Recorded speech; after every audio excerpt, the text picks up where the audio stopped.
And hello everyone, Lights and Gear is back with another flashlight review, and today's light is a small everyday carry light from the folks at Jetbeam. This is the E10R. R means that the light is USB rechargeable, which it is. It's also a pocket light with a Cree XPL high LED, very everyday carryable, if you will, and its top lumen output is 650. That's using a lithium battery. This is a very small flashlight with a pocket clip. It will not be suitable for search and rescue missions or anything of that nature, but seeing yourself around a campsite, in a tent, under the bed at night to look for dust bunnies or something that might make a strange noise, or walking the dog at night, that kind of thing, household use, etc. This is a great flashlight for that. So as you can see here from the box, it has some basic information, tells you a bit about the LED here, also mentions that it has a side switch, it's aero grade aluminum alloy with the regular, the standard anodized finish, and here are your dimensions and so forth. It does have a beam distance of 129 meters.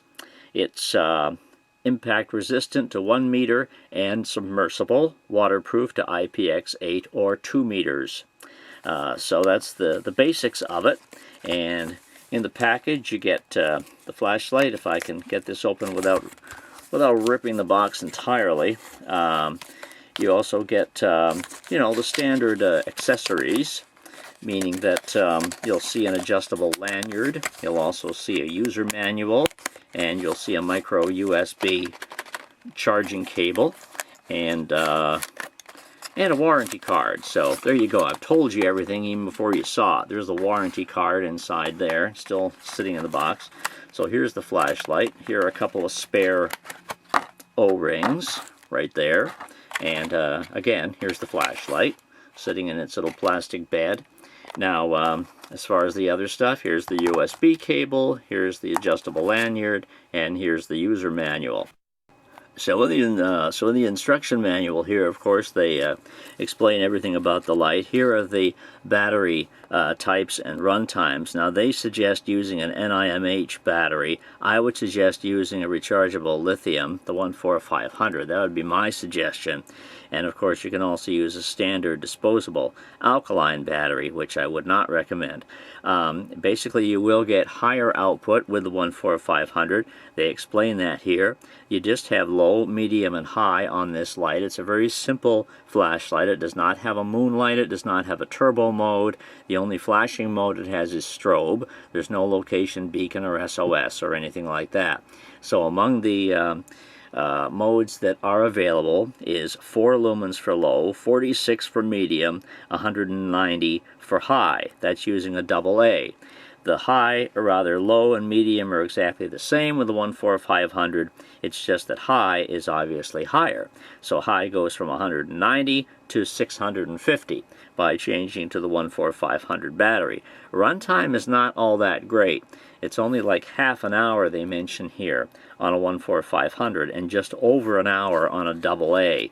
To me, that doesn't seem all that great. I'd have to check back with other lights to see what other AA lights get. I can't remember at the moment, but it doesn't seem all that much. But of course, it is rechargeable, so as long as you're using a rechargeable battery, then of course, pretty much anywhere you are, even if you're camping or whatever, and you take one of those USB power banks with you, then of course you've got some power to be able to put back into the light just about anywhere you go. In the car, etc. So that's one positive point about it, even though the run times aren't that great. But of course it does explain how to use the light and about the charging feature and so forth, which I'll get to in a matter of moments here. So anyway, here is the flashlight. As we take it out, we take a look. It's just under 4 inches long, so it's a pretty good little length. It's very thin, not much thicker than a AA battery would be, and weight-wise it's about 55 grams, I guess, and that's including the battery.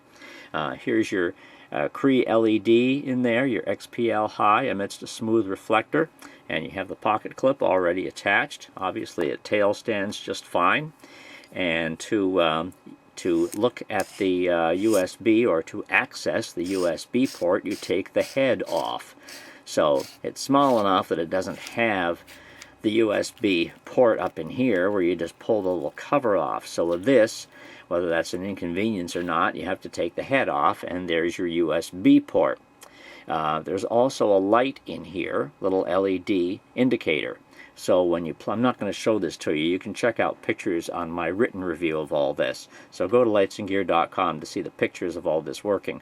But in any event, here's a little LED down in here. So as soon as you plug the micro USB in, this LED will illuminate. And as it explains in the manual, if you're using a 14500, it will come on in red to show that it's charging, and then when the charge is finished, it'll turn blue. If you're using an NiMH battery, it'll come on sort of in a reddish green, but from what I've seen from my observations, it came on in green, and then when the charge was finished, it actually turned more red. But in the instruction manual, it says it'll come on in green and then simply go off when the battery is finished charging. So a couple of conflicting pieces of information there, but basically that's what you'll see. So that's that portion of it. The switch is right here on the side and controls everything. So let me take off the back, and I have a 14500 battery right here. So put that in, and there is a spring in the cap, as you can see there.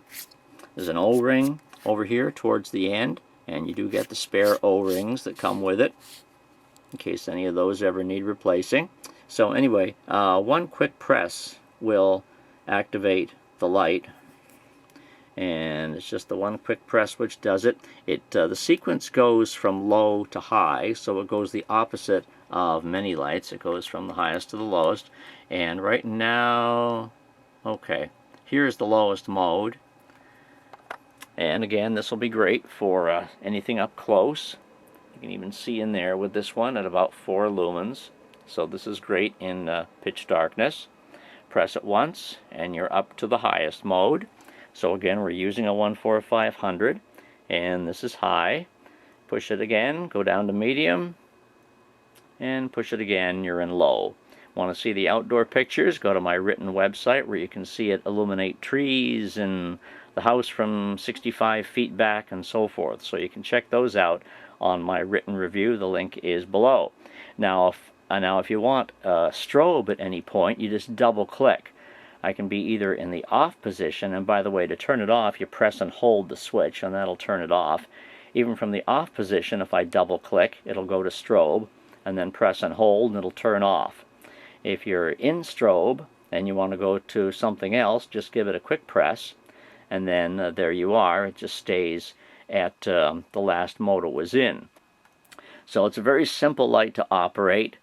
You can just keep clicking through these modes as many times as you want, and it'll just keep clicking through, and that's all it does. And then one double press and you get the strobe anywhere you happen to be. So that's the operation of the light. I think it's a nice little light. The one thing I'll mention is that the modes have more uniform separation if you're using a AA or NiMH.